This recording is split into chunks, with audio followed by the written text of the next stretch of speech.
Have you ever wondered why, from a Stoic perspective, everything might seem a bit, well, let's say flawed? It's a question that's worth pondering, isn't it? Stoicism, an ancient philosophy, teaches us to accept reality as it is. Stoics believe in facing life's challenges with a calm demeanor, emphasizing virtue and reason above all else. Now, contrast this with the modern society's relentless pursuit of constant happiness and satisfaction.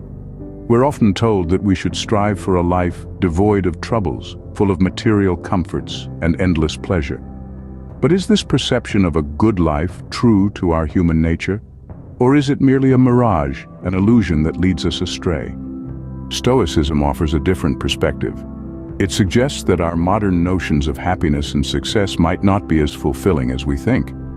Now let's delve into why Stoics may perceive the world as deeply flawed.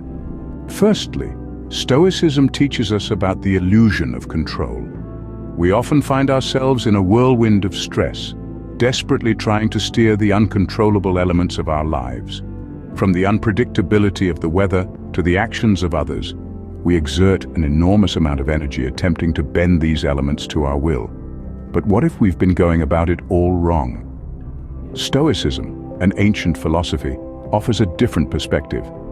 It suggests that our distress stems not from the uncontrollable aspects of life, but rather from our stubborn refusal to accept them as they are.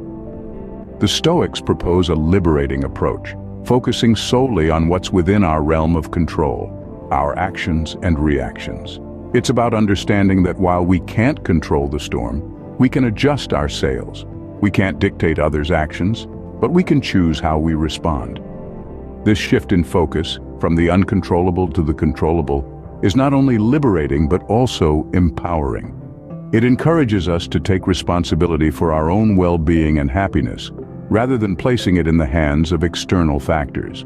Yet it's easier said than done. Our relentless pursuit of control often blinds us to this wisdom. We continue to fight against the tide, and in doing so, we create our own sense of chaos, our own sense of everything being flawed.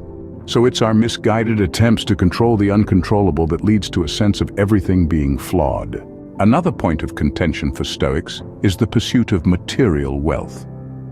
Stoicism, the ancient philosophy rooted in understanding and accepting the natural world, posits that virtue is the highest good, and everything else, including wealth, is indifferent. Now, this doesn't mean Stoics are against wealth, it simply means they believe it shouldn't be the primary aim. Here's the catch.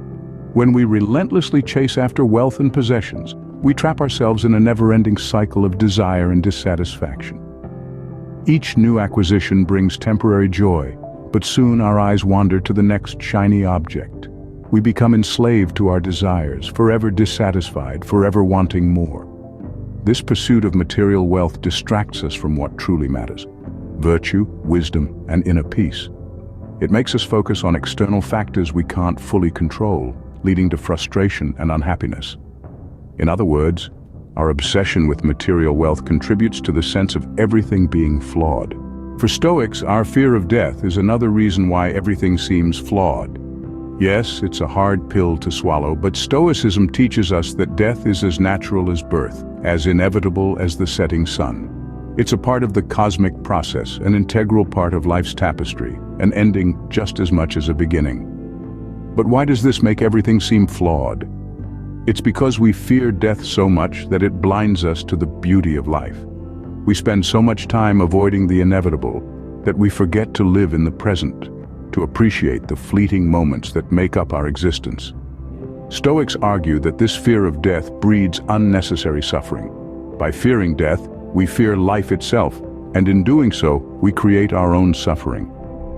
If we can accept death as a natural part of life, we can live more fully, more authentically.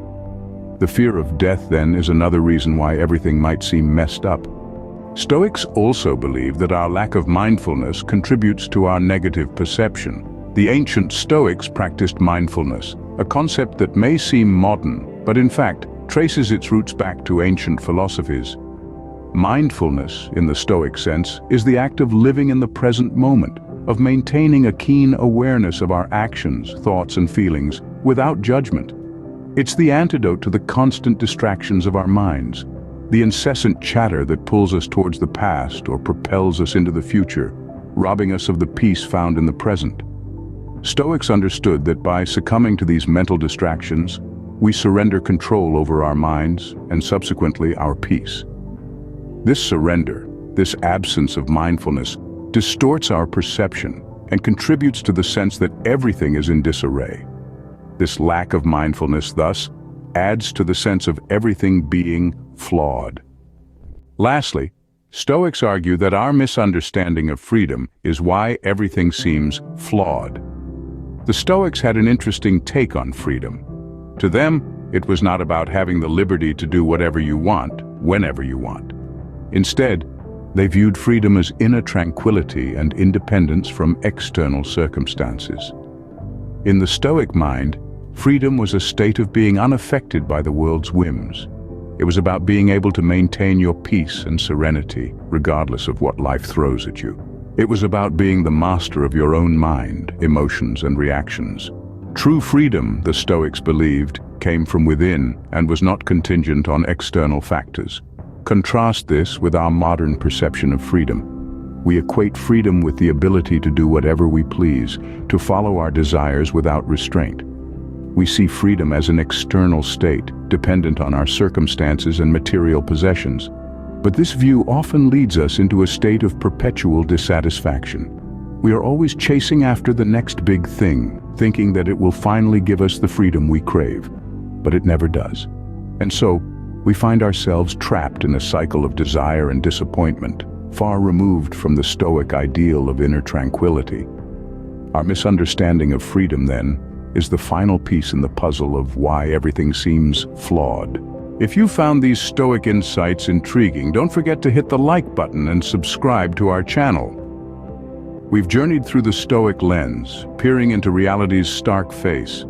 We've grappled with the illusion of control, recognizing that our grip on life is often tenuous at best. We've questioned the relentless pursuit of material wealth, recognizing that it's a hollow chase that leaves us feeling empty and unfulfilled. We've confronted the fear of death, a universal dread that Stoics argue is more a fear of the unknown than of the inevitable. We've acknowledged the absence of mindfulness, recognizing that our constant distractions and preoccupations are robbing us of the present moment, the only time we truly have. And finally, we've unpacked the misunderstanding of freedom, understanding that true freedom lies not in the ability to do whatever we want, but in the power to act in accordance with our nature, our values, and our principles. These insights, these reflections, aren't designed to depress or dismay, but rather to enlighten and empower. They help us understand why, from a Stoic perspective, everything might seem flawed. But they also point the way towards a more fulfilling, more meaningful life. A life not dictated by external circumstances, but driven by internal principles. These principles invite us to reflect, to consider how we might apply them in our own lives, to question our assumptions, challenge our beliefs, and strive for a deeper, more profound understanding of ourselves and the world around us. What are your thoughts on the Stoic perspective? Do you think it's a pessimistic view or a practical one? Let us know in the comments below. And if you're interested in learning more about Stoicism, be sure to check out our video on how to be silently attractive. Until next time, keep pondering,